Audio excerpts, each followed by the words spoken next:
Why food sucked in medieval times? The bread wasn't really bread. Imagine a loaf of bread, warm, golden, with a soft inside and a crisp crust. That's not what you'd get in medieval Europe. Not even close. Instead, what you'd probably see is something dark, dense, sometimes moldy. Bread was a staple. Yes, but it wasn't the fluffy kind we know today. Most peasants ate bread made from barley, oats, or even ground beans and acorns, wheat. That was for the rich. You could work all year and not afford wheat bread. Sometimes, the grain was stretched by adding ground-up straw or ground-up tree bark. Some loaves were so hard you couldn't bite into them. People would soak them in broth, or ale, just to soften them enough to chew. And if that weren't enough, the bread wasn't always clean. Most stones weren't fine and polished. They dropped bits of grit into the flour. That meant you were slowly grinding down your teeth every time you took a bite. Still, it was all they had. Hard meant survival, even if it was black, gritty, and tasted a little like dirt. The meat was rare. Not rare as in undercooked. Rare as in you probably wouldn't see it for weeks or months. Meat was expensive. If you were a medieval peasant, chances are you didn't eat much of it. Maybe you kept a pig, maybe. And when you finally did butcher it, you used every single part. Nothing went to waste, not the stomach, not the feet, not the blood. The rich had meat more often. They roasted it on great spits, or boiled it in stews with spices brought from faraway lands. But even that wasn't glamorous. Without refrigeration, meat spoiled quickly, so they salted it, dried it, smoked it, and sometimes I just ate it. Slightly off, the smell was often covered with heavy sauces, strong vinegar, cloves, mustard, anything to mask the fact that the meat had been hanging in a smoky room for a little too long. And for the poor, a pot of pottage was more likely thin, watery. A hint of vegetables. And if you were lucky, maybe a bone, simmered for hours, just for the flavor. Water could kill you. It's nighttime. You're thirsty. In the modern world, you'd reach for a glass of clean water. But in medieval times, you'd think twice. Water was dangerous. It flowed through towns filled with animals, waste, and disease. Wells could be contaminated. Rivers carried sewage. There were no filters, no boiling unless you were cooking. So, people drank ale, weak ale, every day. Even children. This ale wasn't like the hoppy craft brews of today. It was cloudy, low in alcohol, made quickly and drunk fast. It didn't taste great, but it was safer than water. Some people drank cider, if they lived near apples. Some made wine, if the region allowed. But clean water, that was a gamble. You could try to strain it, or hope for a mountain spring. But most peasants lived far from anything so pure.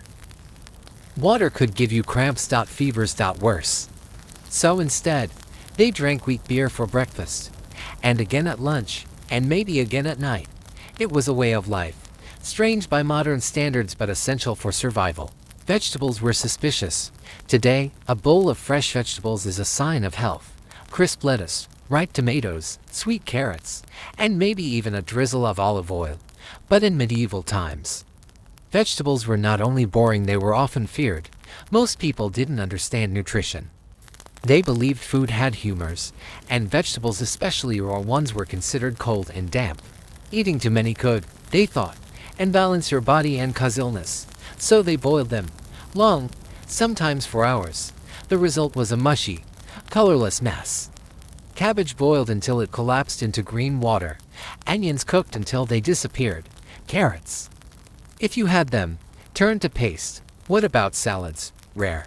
And even if someone did serve something raw, it would be more like bitter greens sprinkled with vinegar, not the rainbow salads of today. And yet, vegetables were what people had. They filled empty bellies, even if they brought little joy. Peasants grew them in small garden plots, pulling them from the soil with calloused hands. They didn't always taste good, but they kept you alive. Spices were gold. The idea of flavor, real flavor, was a dream in the medieval kitchen. Spices like cinnamon, pepper, cloves, and nutmeg were unimaginably valuable, so rare that wars were fought over them. so expensive that only the very wealthy could afford a pinch. A single sack of pepper could buy a cow. A handful of saffron threads might cost more than a month's labor. So the rich hoarded them, not just for taste but for status. Imagine sitting at a long wooden table, the fire crackling, and a lord tearing into his heavily spiced roast. It wasn't just food, it was theater. The spices masked poor quality meat. Yes, but they also announced power. For peasants, the spice cupboard was nearly empty. Maybe a few herbs from the garden, parsley, leeks, garlic, if they were lucky.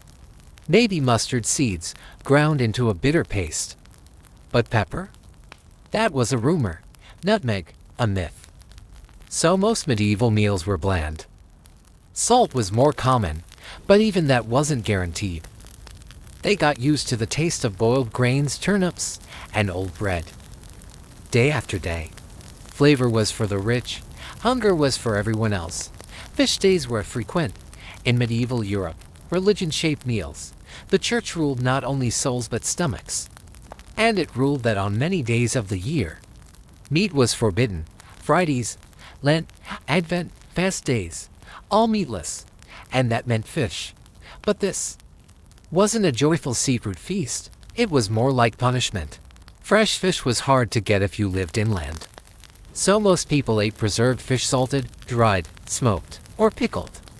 Imagine biting into a slab of dried herring, so tough it needed to be pounded with a hammer. Or salted cod, so hard it had to be soaked for 2 days before cooking. And then there was stockfish, dried until it was as stiff as a board. You'd boil it again, and still, it chewed like leather. The rich, of course, had options: eel pies, river trout with herbs, even imported delicacies like sturgeon or anchovies. But for the poor, fish days were bleak. They obeyed because the church demanded it, but few looked forward to another dinner of pickled fish and then barley gruel. The calendar was filled with holy days, and their plates were filled with the same tired meals, again and again. Leftovers were the main course. In the medieval kitchen, very little went to waste.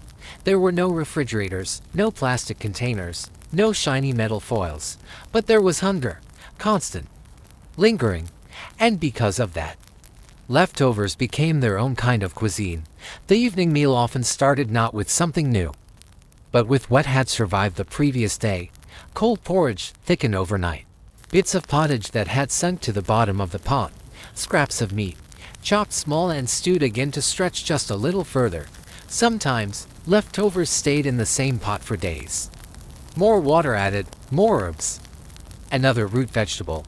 The pot never fully emptied. It just kept going like a tired song you hum in the dark. The rich did it too, but with more flair.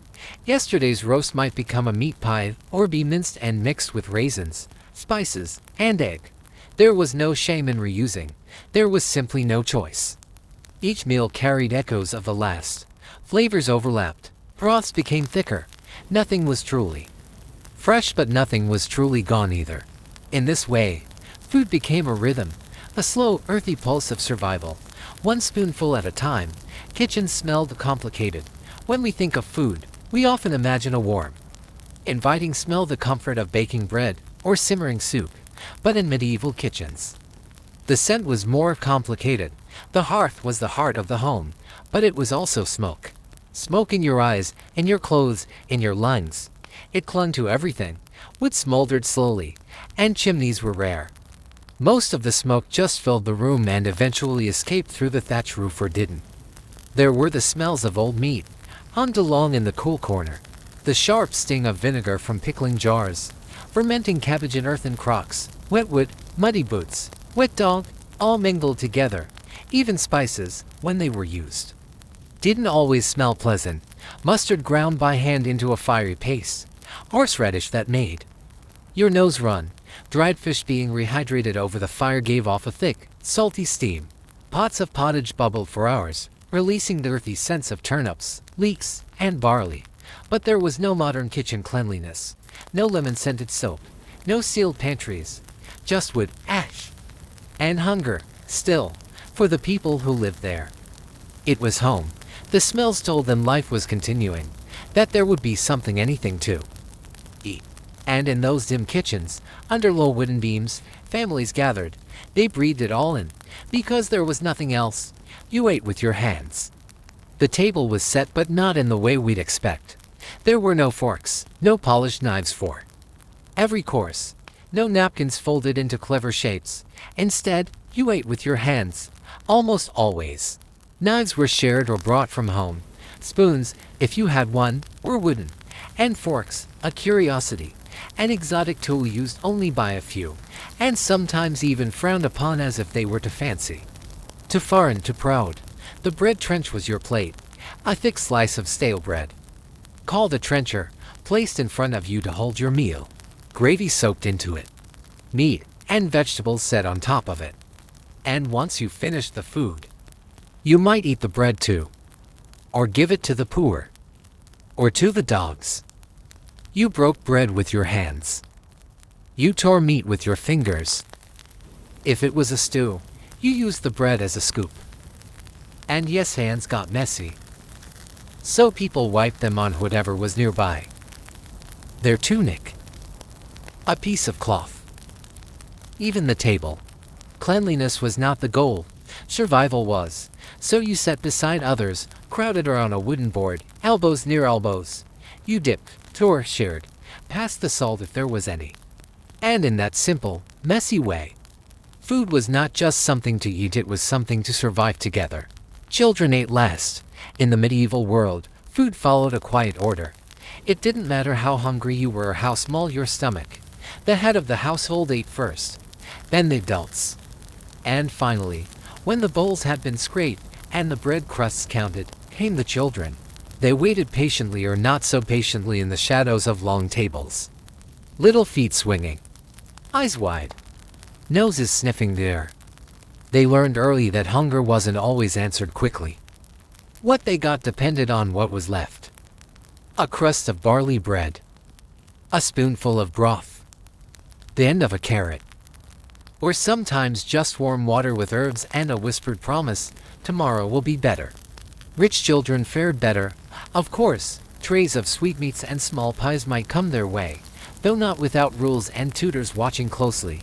Even then, their food was dense, heavy, and unfamiliar to modern eyes, sweetened with honey or dried fruit. It filled the belly but not the heart. There were no children's menus, no soft snacks, no picky eaters. If you wanted to grow, you ate what was given. If you refused, hunger taught the next lesson.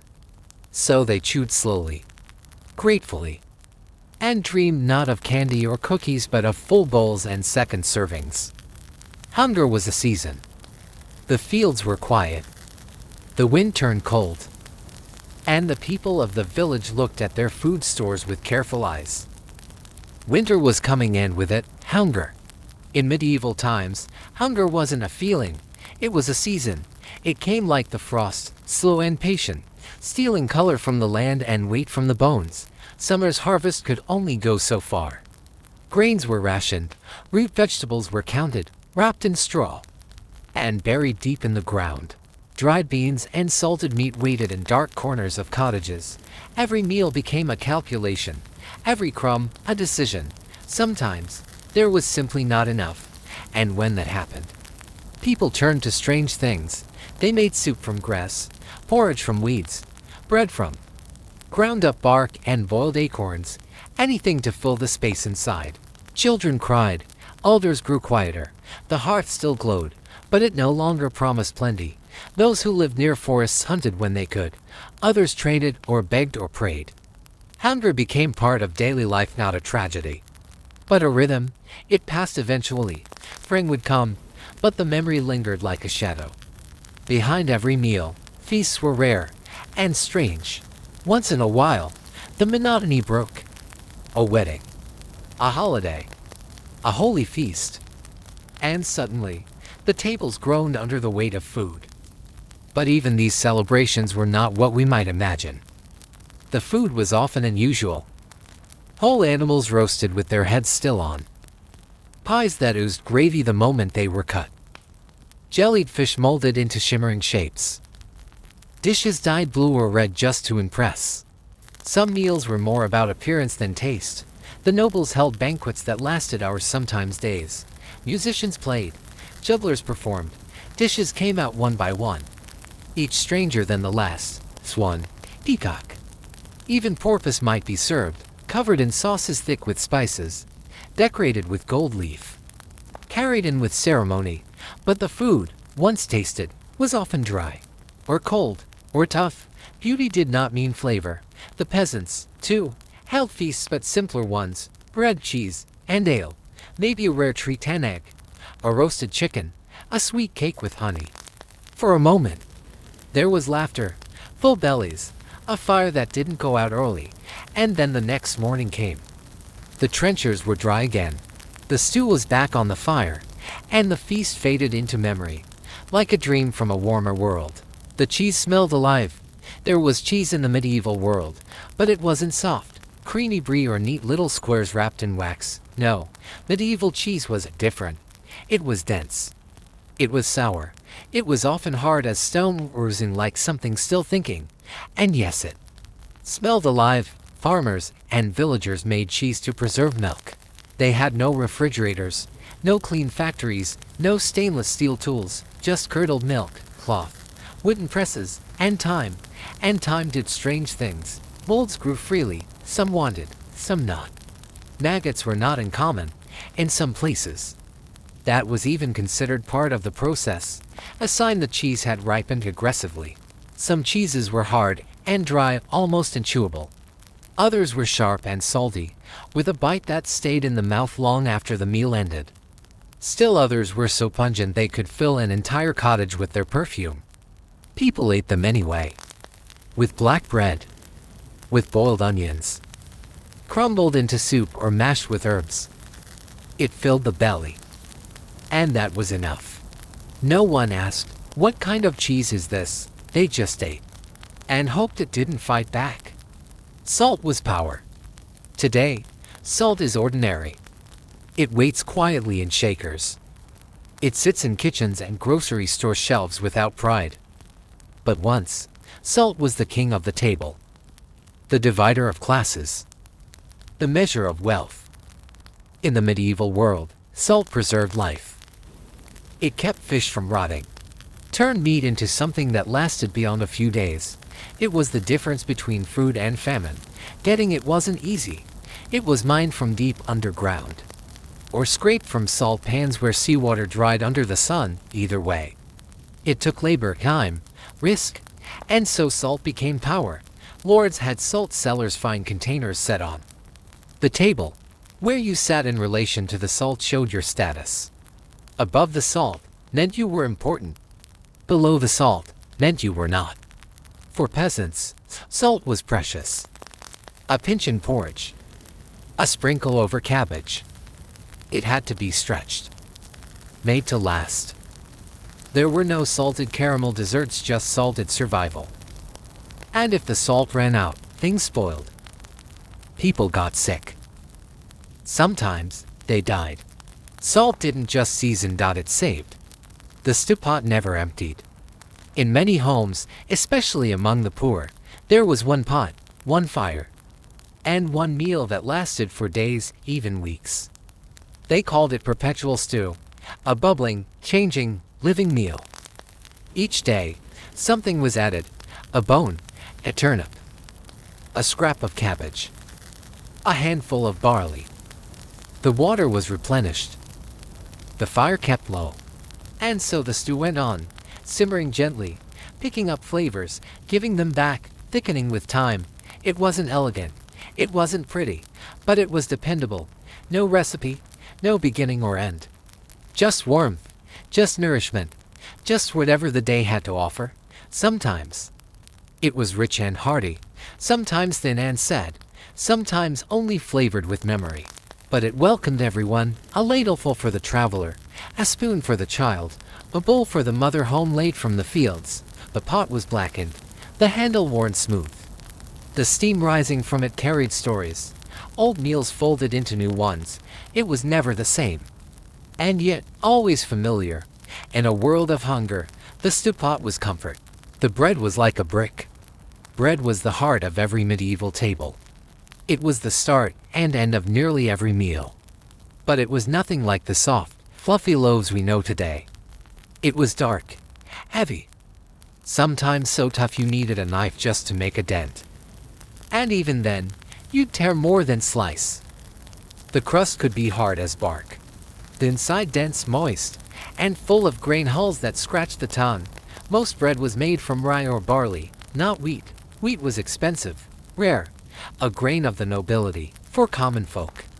Flour was mixed with whatever was on hand: oats, peas, beans, acorns. Even sawdust in desperate times. The bread didn't rise much. There were no neat measuring spoons. No modern yeast. Just guesswork and sour starters passed down through generations. Sometimes the flour had stones in it, ground and by rough village mills. People wore down their teeth on bread, bit by bit, year by year. Still, bread was life. It soaked up broth. It cradled stew. It carried you through hunger. One slice at a time. You didn't complain. You chewed. You swallowed. You whispered thanks. Because no matter how hard the crust, the absence of bread was always harder. They drank what they could. In the medieval world, water was not always safe. It carried illness, dirt, and the risk of things you couldn't see or name.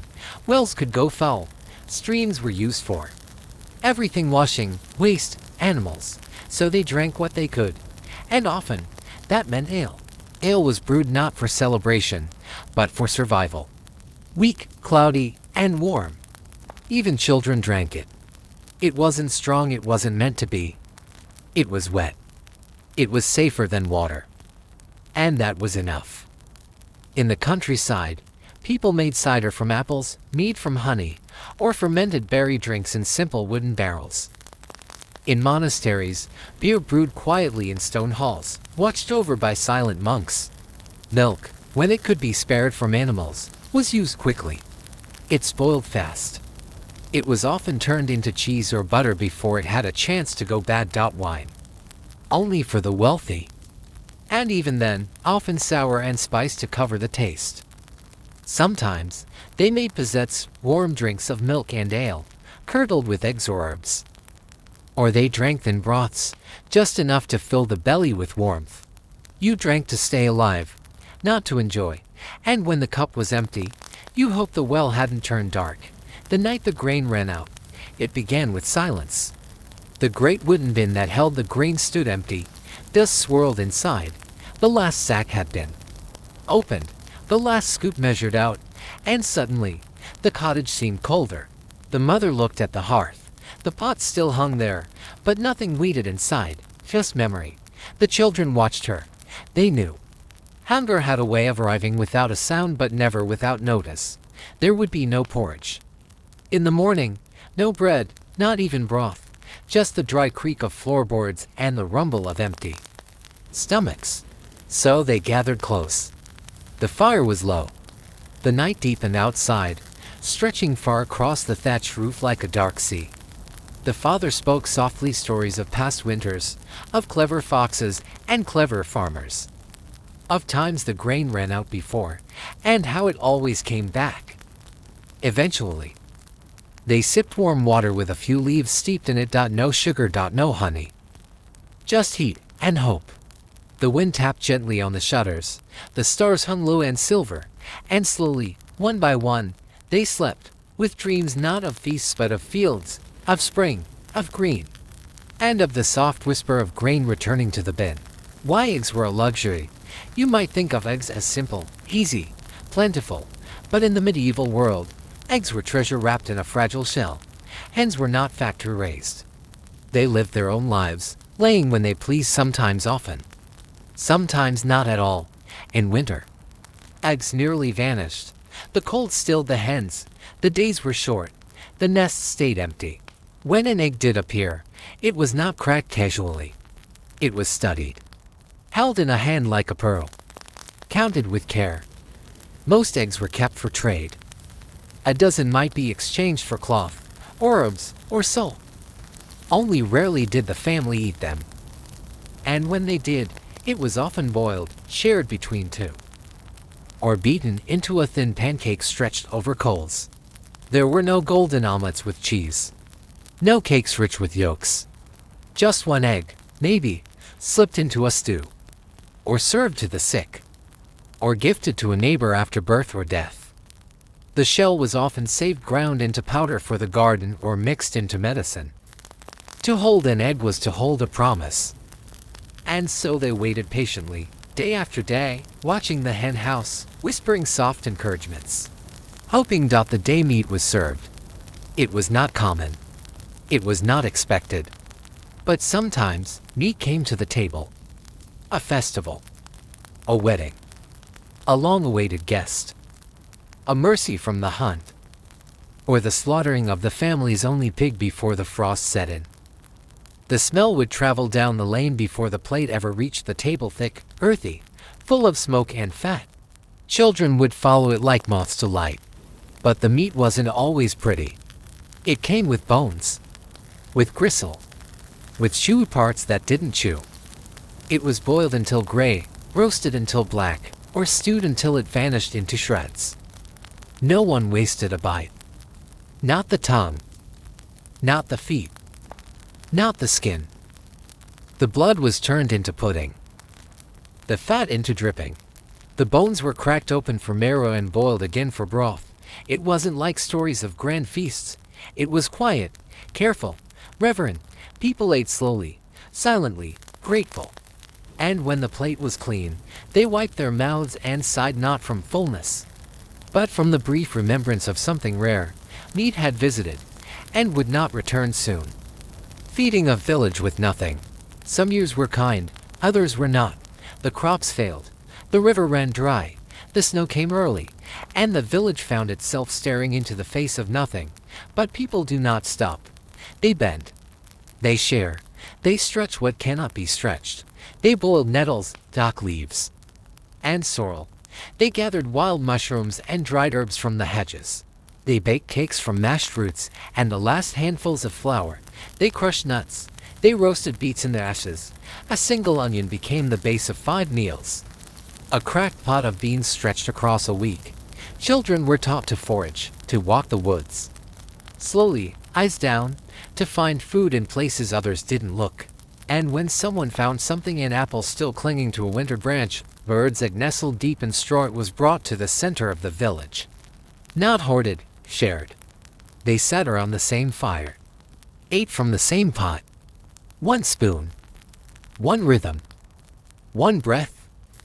And somehow, through smoke and silence, they endured, not full.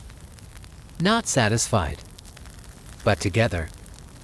And in the end, that was enough. The bitter taste of Lent. Lent came every year. Quiet and gray. 40 days of waiting, fasting, and doing without. Meat disappeared from the table. So did cheese. Milk. Eggs. Even the smallest luxuries gone. In their place came fish.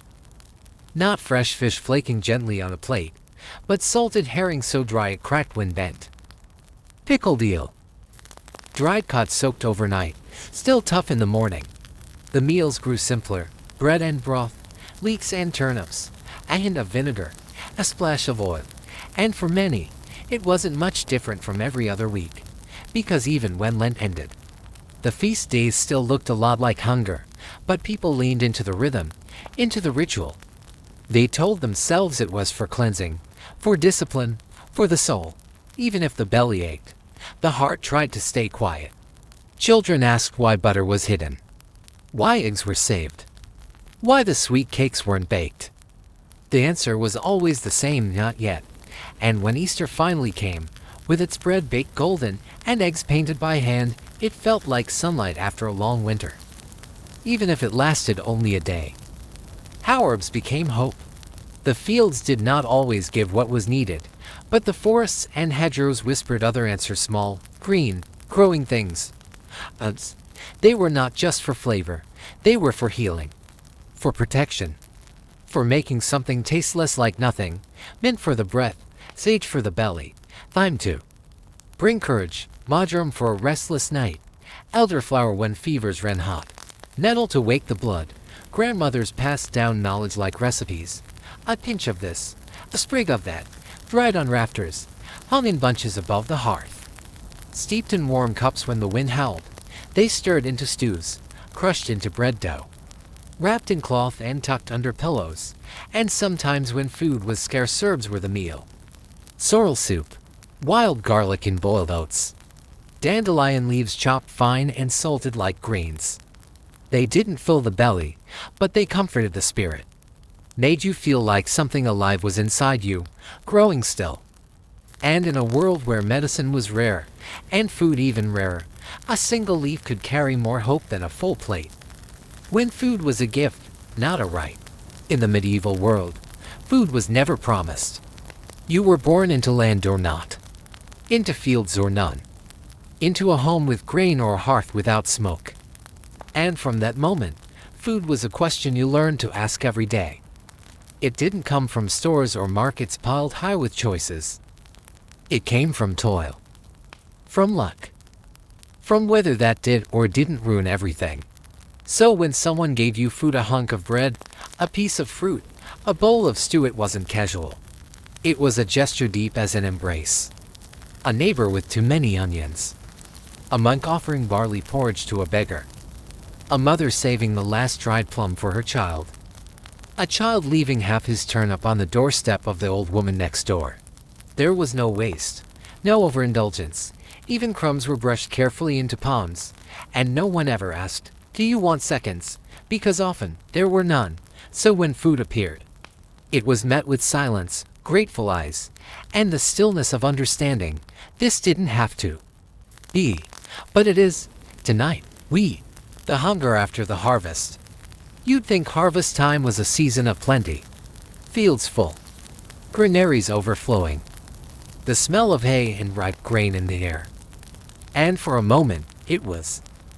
There was bread, real bread baked fresh, pies made with wild apples, roots and squash stacked high. People sang. They danced in fields lit by the setting sun. But it passed. Always faster than you thought.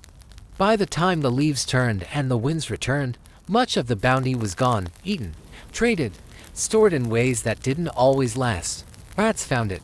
Damp ruined it. Mold crept in through the cracks.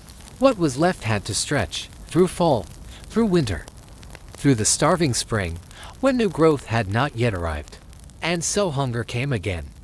Not like a storm but like a shadow, soft creeping. The body remembered the taste of better days. The tongue recalled butter, berries, warm honey.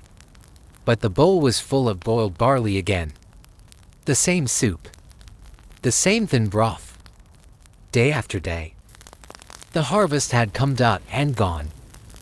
And now the waiting began. For something green. Something new. For anything. When the bread turned black. Sometimes, even bread betrayed them. On damp years, when the rice soaked too long in wet earth, a sickness crept in. Not one you could see at first, but one that lived inside the grain. Ergot. It turned the bread dark. Not from baking but from blight. Long, thin fingers of fungus curling in the flour. They couldn't always tell. The color didn't matter when hunger ruled. So they ate, and then the madness came. Burning limbs, trembling hands, hallucinations that twisted the sky. People screamed of fire under their skin. Some danced uncontrollably. Others went still as stone. They called it holy fire, and they prayed, but no prayer could undo what the bread had done. Mothers wept, fathers shook. The sick were laid down in darkened corners. Bread, once their greatest comfort, had turned on them. It was never just food in the medieval world. It was risk. It was hope. It was a coin tossed at the feet of chance. And sometimes, chance looked away. The silence of the empty table. There were nights when the table stayed bare. No stew in the pot. No bread on the cloth. Just a candle. Flickering. A single flame in the hush of a long evening. Families sat together still, even without food.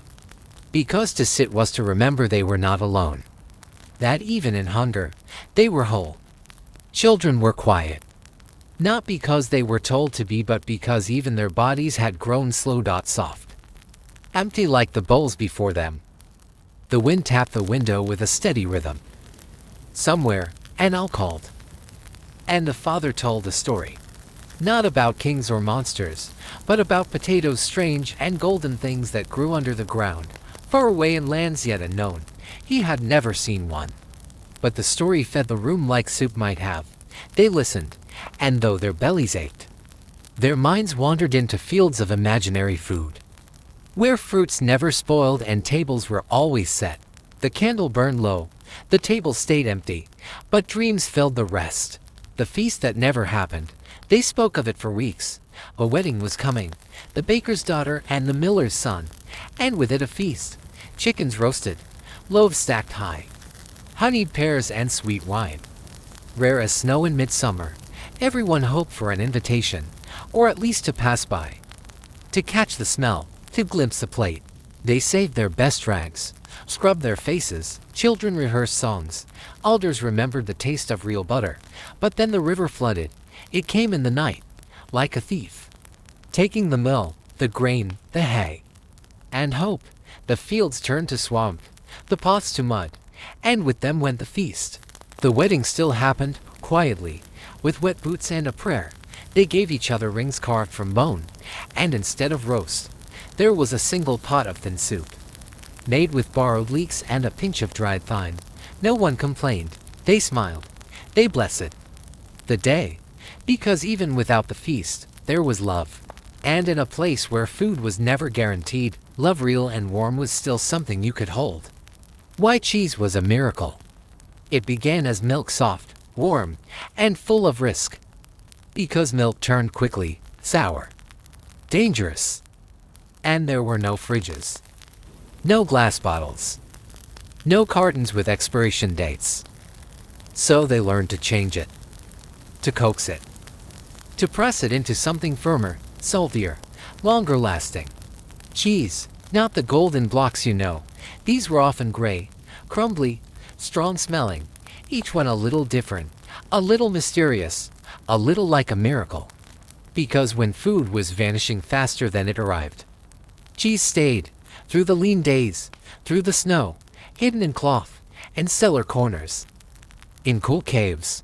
Some were too sharp, others too soft, but none were wasted, not even the rinds. And for a traveler with an aching stomach, or a widow with no flour left, a slice of cheese was salvation. It was proof that patience worked, that milk could last, and that somewhere, quietly, time was turning hunger into survival. The morning without porridge. Every morning began the same. A pot, a scoop of oats or barley, water from the well, a pinch of salt, if it could be spared, stirred slowly over a low fire, as the sky turned from ash to pale light. The porridge was never sweet, never rich, but it was warm, filling, predictable. Until the morning it wasn't. The jar was empty, the bag scraped clean. There were no oats left, just silence. The fire still burned, out of habit, but there was nothing to put above it. Children rubbed their eyes. They sat cross-legged on the floor, waiting, confused. The mother pretended to look through the cupboard again, as if the oats might appear. Summoned by hope, they didn't. So instead, she poured warm water into mugs, sat beside them, told a story about a squirrel who had too many nuts and shared them with mice and birds and even a cold fox. It wasn't food, but it filled the hour, softened the moment. And by the time the sun rose fully, they had forgotten their hunger just for a little while, which, in those days, was sometimes enough. The salt that saved everything. There was a time before salt, before preservation, before taste, before safety. But even in the harshest winters, salt was the difference between rot and survival. A single sack of salt could keep a family fed through snow and silence. It dried the meat. It held the vegetables in barrels. It made soup taste like something more than warm water. But it was never easy to find. Salt had to be scraped from rock or pulled from distant shores. It traveled in wagons, guarded like gold. A pinch cost more than many could spare. Sometimes, a child might see a white pile on a lord's table and mistake it for snow. Villagers rationed it, counted crystals, hid it behind hearthstones. Traders measured it like medicine. A single spoonful could mean another week of edible stew, another winter meal that didn't spoil. And so they whispered about salt as though it were magic. Because in many ways it was. When soup was just water, it started with a pot. It always did. A large one, blackened with years, hung above the fire. It held the hope of the day. But sometimes, all they had was water. No barley, no herbs, no scraps of onion or ends of carrot, just water warmed and stirred, as though the motion alone might summon flavor. They called it soup, still, because the name gave comfort. They sipped it slowly, closed their eyes and imagined more of lentils, bits of meat, a pinch of pepper, even butter melting on the surface. But when they opened their eyes it was just steam, rising, fading, disappearing like everything else. Mothers blew on wooden spoons and smiled anyway. Careful, it's hot, they'd say, as if that made it real. Sometimes, they added a stone, not to eat but to remember a story, one where even a stone could make soup. With enough imagination, it wasn't much, but it was warm. And in the coldest months, warmth was nearly food. The day they ate bark. It came during a year the sky forgot the sun. The crops failed. The cellar emptied. Even the rats seemed to vanish. And one day, an old man tore bark from a tree and said, "We used to do this long ago." The others watched in silence. Watched him scrape boiled chew. It wasn't pleasant. It wasn't filling. But it was something. They followed him. Peeled trees they had walked past for years. Trees that had seen weddings, births, and burials now gave their skins for the hungry. The bark was bitter, tough. It clung to the teeth. But they softened it over long fires. Crushed it into meal. Mixed it with water and prayed their stomachs would understand. Children didn't ask questions. They only ate. And somewhere in the woods, where the bark had been taken gently, a bird sang. Even in a world where food failed, the trees still stood. And that meant morning might come again. The bitter cup of ale. Water wasn't always safe. Streams grew cloudy. Wells turned foul. Rain carried things it shouldn't. So they turned to ale. Even children drank it thin and weak, but cleaner than the brook. It wasn't for celebration. It was for survival. But not all ale was golden. Not all was sweet. Most was bitter, cloudy, heavy with yeast and grit.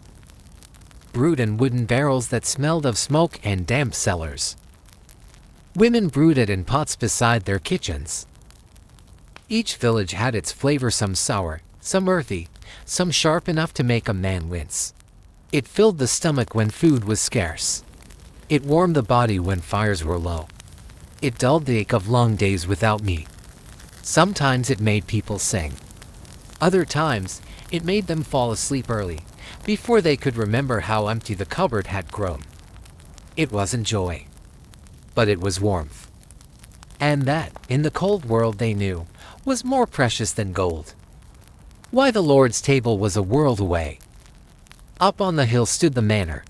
Its windows glowed with candlelight, even in the dead of winter. Smoke curled from chimneys that never went cold. Behind its doors was another world, strange and distant. The Lord's table bent under weight, roasted fowl, honeyed dates, wheels of cheese stacked like treasure, rivers of wine in silver cups. Down in the village, children sucked on boiled roots. Bread was measured by mouthfuls, not slices. The two worlds shared the same sky, the same wind, but not the same hunger. Sometimes a servant would bring scraps down a broken pie, a crust left behind, bones with meat still clinging. And still, they said thank you. Because even a taste of that world was more than most would ever dream. And late at night, when the moon rose over the fields, A mother would tell her child a story. Once, a peasant sat at the Lord's table. He didn't steal. He was invited. And he ate until he was full. It was just a tale. But the child smiled. Because dreams, even about food, could be enough to fall asleep. The day the chickens disappeared, they woke to silence. The chickens were gone. No clucking. No scratching in the dirt. No soft, heavy eggs tucked into straw.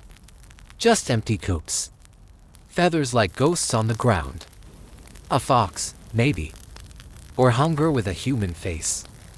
The village searched, but found nothing. Only footprints in mud. A broken gate. A trail that vanished into the woods. The children missed the eggs the most. Not for the taste but for the sound, the life. The small promise of morning that came with every peck. The hens had names. The children remembered them. They buried the old rooster's bell beneath the tree where they once played. That evening, they didn't speak. Dinner was thin gruel and a single dried plum, split for ways. But before sleep, one child whispered, "When the hens come back, I'll feed them first." And another added, "I'll never take their eggs for granted again." Because in that quiet world, even chickens were more than animals. They were hope with feathers. The root cellar of forgotten things. Beneath the floorboards, past a creaking hatch and a ladder worn smooth by generations, there was the root cellar. It was never bright. Never warm. The walls dripped slowly, year after year, with the memory of rain. But it held treasure of a kind only hunger could understand. Turnips, softening with time. Carrots bent and pale. Potatoes that had begun to sprout small white fingers, reaching into the dark. Everything was wrapped in burlap and hope. A cabbage left too long became bitter. An apple turned to mush with a sigh. And yet, the cellar was a place of comfort. Because even half-rotted food was better than none. And in the silence underground, there was the illusion of safety. Of waiting. Of control. Children were sent down with candles. They returned smelling of soil and cold air, holding a single onion like a prize. The cellar whispered that the world had not ended, not yet. The fire that burned the bread. It had taken days to gather what they needed: coarse flour from the mill, yeast from the old crock, water from the cleanest corner of the stream. They kneaded carefully, sang to the dough as it rose, lit the oven before sunrise, waited with reverence, watching the smoke curl. But the fire was too hot, the wood too dry. The door cracked, and the bread blackened. Not crisp, not golden, burnt. A bitter smell filled the room. Children stared at the twisted loaf, their eyes wide with disappointment. The mother didn't cry. She simply broke the bread in silence. The inside was edible barely. Bitter, dry, with flakes of soot. Still, they ate it. Because mistakes didn't change hunger. And hunger didn't wait for better days. That night, they sat closer than usual. The fire still warm, though the bread had turned against them. And someone murmured, "Next time, we'll get it right." The others nodded. Because even in failure, they were together. And that meant everything. Why no one trusted the berries. They looked harmless. Red, purple, blue. Shiny in the sunlight.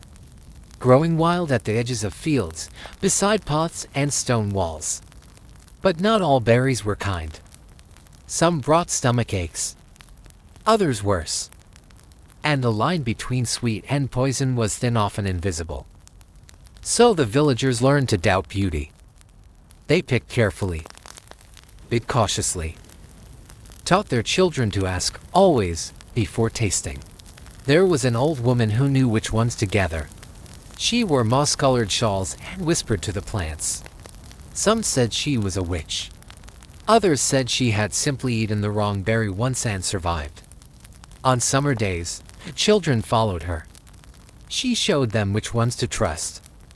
Gooseberries. Bilberries. rose hips after the frost. They filled their baskets slowly, carefully, with gratitude. Because in a world where even food could lie, wisdom was sweeter than sugar. And safety grew not in plenty but in patience. The market that sold nothing. The bell rang at dawn.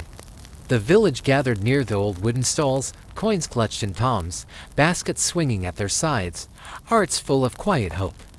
It was market day. But the carts arrived half empty. The butcher brought no meat. The baker had only 2 loaves already spoken for by the steward's men. The fishmonger's hands were clean, and that was never a good sign. The stalls groaned with absence. The air smelled only of dust. Still, they walked the rows. Not because they expected much but because not going would mean giving up. And hunger teaches people to keep pretending. They bartered for dry beans, asked after bruised apples, held turnips to the light like precious gems. One woman traded a shawl for a single egg. The merchant hesitated, then nodded. It was the only thing sold that day. And somehow, that one egg made the walk home feel almost worth it. The feast for a dying man. He was not a noble, not a warrior. Just an old man with crooked fingers and eyes that had seen too many winters. And he was dying quietly softly, as the world outside continued with its chores. The villagers gathered, not with tears but with food. Each brought what they could spare. A bit of cheese, a slice of bread, a spoonful of honey hidden for months, a small piece of salted meat meant for a holiday. They placed the food before him like an offering, like a memory of better days or days that never were. He smiled, not because of the feast itself, but because they had made one for him. At the end, he ate slowly, carefully, each bite a goodbye. And when the last candle flickered and the room grew still, he whispered, "This tastes like everything." Then he slept.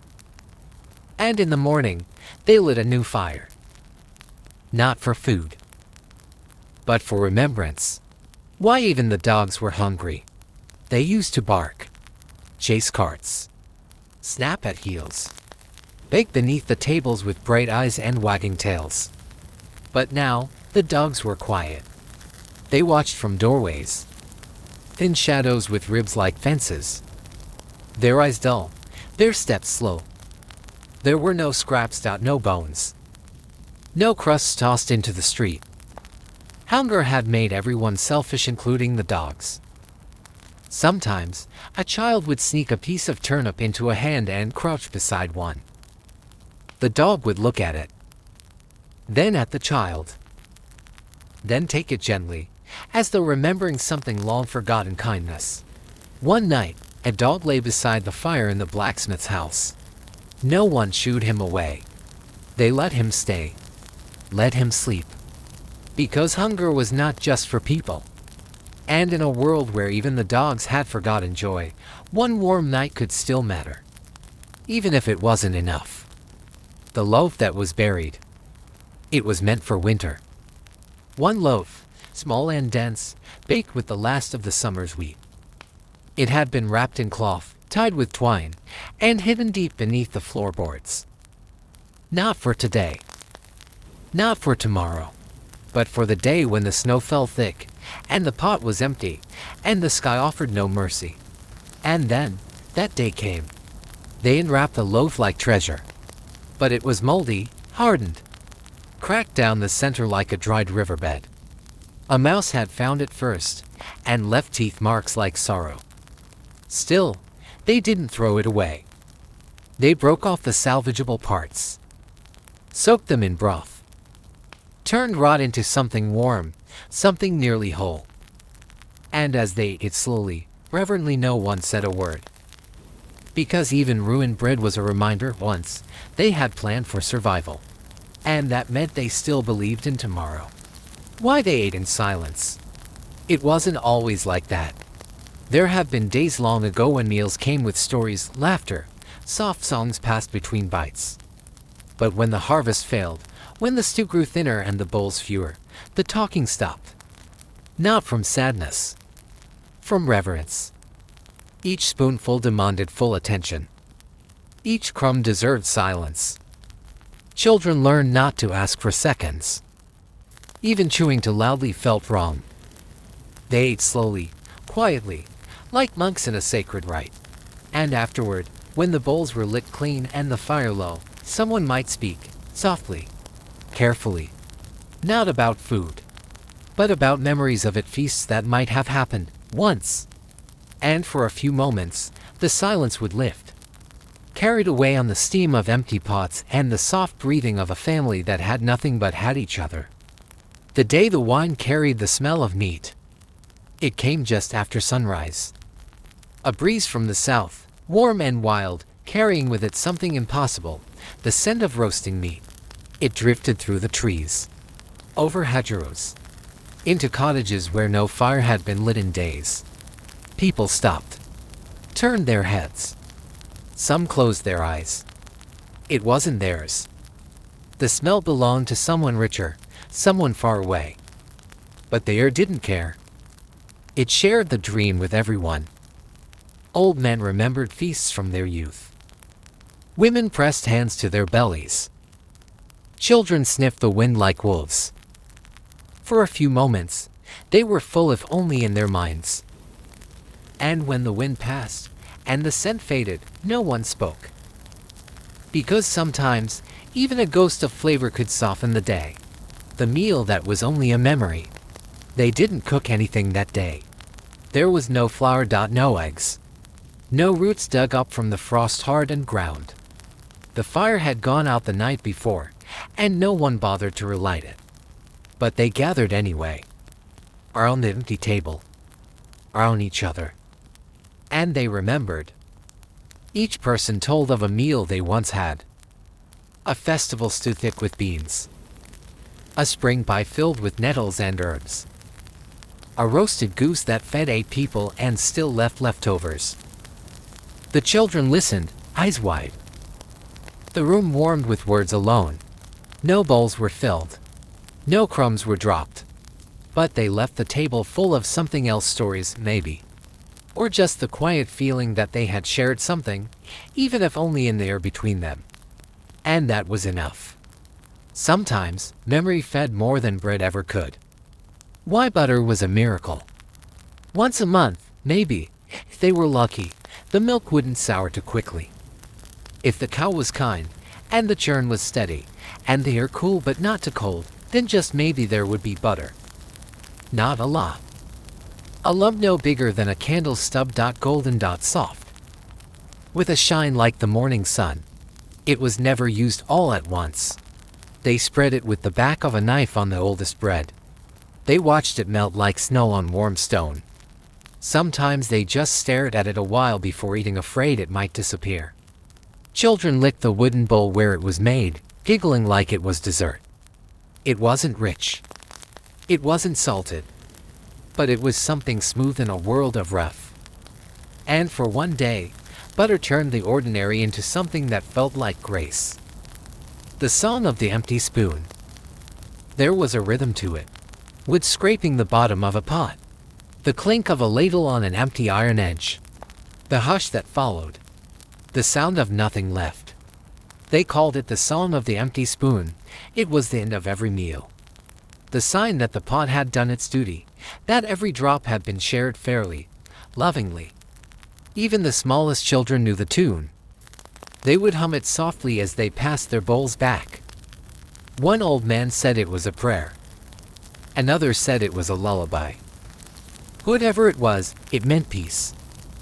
Not satisfaction, perhaps, but acceptance. That the meal was over. That they had survived another day. And as the spoon rested on the edge of the pot, and the fire dimmed to glowing embers, someone might begin to hum. And then came sleep. The pie with no filling. It looked real. The crust was there, rough, browned, cracked in places. The smell of ash and flour clung to it like smoke on an old coat. But inside, There was nothing. No meat. No fruit. Not even weeds. It was a shell. I gestured toward the idea of a pie. A memory, shaped by hands that once remembered how pies were made. They cut it slowly, carefully, as if not to disturb the illusion. Children stared, waiting for something sweet, or savory, or simply something. They chewed crust in silence. Dry, flaky, like warm paper. No one complained, because even an empty pie was still warm, still round, still shared.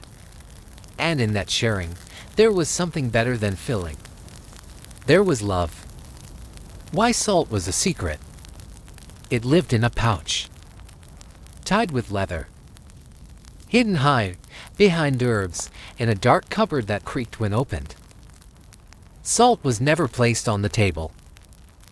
It was whispered about, measured with the tip of a knife, saved for fevers, for births, for deaths. A single pinch in the stew was enough to make someone close their eyes. Children didn't know what it was, not really. Only that when it was used, things tasted brighter. Braver. More like how food used to be. One winter, the pouch went missing. They searched the whole house. Weeks passed. Then one morning, it appeared again, quietly. On the table. A few grains left. No one asked who took it, or why. They just nodded. And placed it back in the cupboard. Because in a world where nothing lasted, salt was sacred. And sacred things were not spoken of loudly. The night they ate the seeds, it was never meant to happen. The seeds were for spring, for planting, for burying in warm earth with prayers and dirty hands. But the winter was too long, the wind too cruel, the roots too few, and the sack of seeds sat in the corner like a promise no one could keep. That night, they opened it. One by one, they roasted them. Poppy. Barley. Flax. Peas too small to boil. The smell filled the house with regret. Children didn't understand. They giggled at the crackle, picked out the blackened bits with tiny fingers. But the adults, they wept quietly, not because the seeds were gone but because the spring was too far away. Still, they ate, because the body needs warmth more than dreams. And the land would forgive them, eventually. The feast that never came. They spoke of it all year. The harvest feast. A long wooden table. Apples piled high. A roasted animal with crispy skin. Bowls of honeyed oats, mugs of thick, warm cider. They whispered about it while planting. Dreamed of it while weeding. Hummed songs of it while cutting grain under the hot sun. But then the rains came too soon. The wheat drowned. The orchard gave half what it promised. And the animals were already too thin. So the feast was cancelled. Quietly. Without announcement. That day, they still gathered. Still sat at the long table. But the bowls held only boiled barley. And the mugs were filled with water. And still, they smiled. They ate slowly. They remembered the idea of the feast more than they missed the food itself. Sometimes, the imagining filled more than the feast ever could. Why the bread was hollow. It looked perfect. Golden crust. Round as the moon. Soft crackle when torn. But inside there, the dough had failed. Or risen too much. Or was simply stretched too thin, like everything else that season. Still, they passed it around the table, piece by piece. Children laughed, pretending to pull rabbits from its empty belly. An old woman wore the crust like a crown and said it made her queen of hunger. And they all laughed too, even with aching stomachs. Because the bread may have been hollow, but their humor wasn't. And sometimes, laughter fills more than flour ever could. The well that gave no water. At the edge of the village stood the old well. Stone ringed. Rope frayed. Bucket cracked. But still holding hope. In the dry months, people came with their silence. Lowered the bucket. waited for the splash. But one day, there was no splash. Only a hollow echo and dust. Still, they kept returning. Morning after morning. Lowering the bucket, just in case. Someone left a single coin on the stone. Someone else placed a small flower. A child whispered into it, asking the well where the water had gone. It didn't answer, but it was still there, still waiting, like them. Because sometimes, just the act of lowering the bucket is enough to believe that tomorrow, water might return. And belief, that was a kind of nourishment too. The harvest that sprouted nothing. They waited through spring. Watched the earth like it was an old friend recovering from illness. Whispered blessings into seeds. Pressed their palms to the soil to feel for warmth. And when the first green shoots came, they cheered. But then, the rains didn't stop. The fields turned to mud. Tender sprouts withered. Grain heads curled in on themselves like they were afraid. By summer's end, the carts stood empty. The granary echoed like a chapel after morning. They didn't cry. They were past crying. They just gathered fallen straw, dried nettles, and bitter weeds. Made bread from husks and soup from silence. And they told stories. Because when the earth gives nothing, memory is the last crop left to harvest. Why the fire went out mid-meal? It was a quiet evening. The pot bubbled gently. Just lentils and onion, barely enough, but warm and real. Someone stirred. Someone laughed. Someone else folded their hands as if giving thanks. Then, a sudden hiss. The fire, fed with damp wood, sputtered. Coughed once. Then died. No sparks. No smoke. Just dark. They waited a while. Hoped it might return. But it didn't. And the meal turned cold. They ate it anyway, by starlight. In silence, slowly. Reverently. Because even a cold meal was better than no meal. And in the dark, you couldn't see the steam fade, only feel the warmth lingering inside you a little longer. The soup with only shadows in it. No one knew what to put in the pot. They had water. A few herbs, faded and dry. Maybe a corner of onion. Maybe nothing. Still, they filled the pot. Lit the fire. And watched. The steam rose like a ghost. They stirred it with care, as if coaxing flavor from memory. And when it was ready, or at least hot, they ladled it into bowls. It was thin. Barely colored. Tasteless, some would say. But it was warm. And it filled the room with scent, even if it wasn't real. Children closed their eyes and imagined carrots. Meat. Butter melting on top. And in that imagining, the soup became something more. They called it shadow broth, not because it had nothing, but because it reminded them of things that once were. And things that might be again. The feast made of wishes. They had nothing. No roots. No crumbs. No broth left clinging to the sides of a pot. So, they decided to have a feast anyway. They set the table. Smoothed the cloth. Polished wooden bowls until they shone like still water. One by one, they named the dishes not with their hands, but with their voices. Here, a roast so tender it melted. There, a pie still steaming, sweet with berries. Cups full of wine so dark it shimmered like the night sky. They lifted their spoons to lips and closed their eyes. No one spoke. Not because there was nothing, but because everything was present in their imagining. It was the finest meal they ever had. A feast made entirely of wishes. And when they went to sleep that night, their bellies may have been empty, but their dreams were full. Why hunger was a companion. At first, it was the enemy. It gnawed. It growled. It made them bitter and silent. But over time, hunger became something else. A shadow that followed them. A familiar ache. A reminder that they were alive, still hoping, still moving forward. Hunger sharpened their senses, taught them the sound of roots breaking under snow, the scent of frostbitten berries, the weight of an empty bowl in the palm. They didn't love it, but they came to respect it. And when the food did come rarely, quietly, it was hunger that made them truly taste it. Without hunger, they might have forgotten how precious even a crust could be. And so hunger stayed, not as a curse, but as a companion, sitting beside them by the fire. A quiet presence. Not cruel, just constant. The night they slept full in their dreams. No food had come. The fire was cold. The wind slipped through the walls.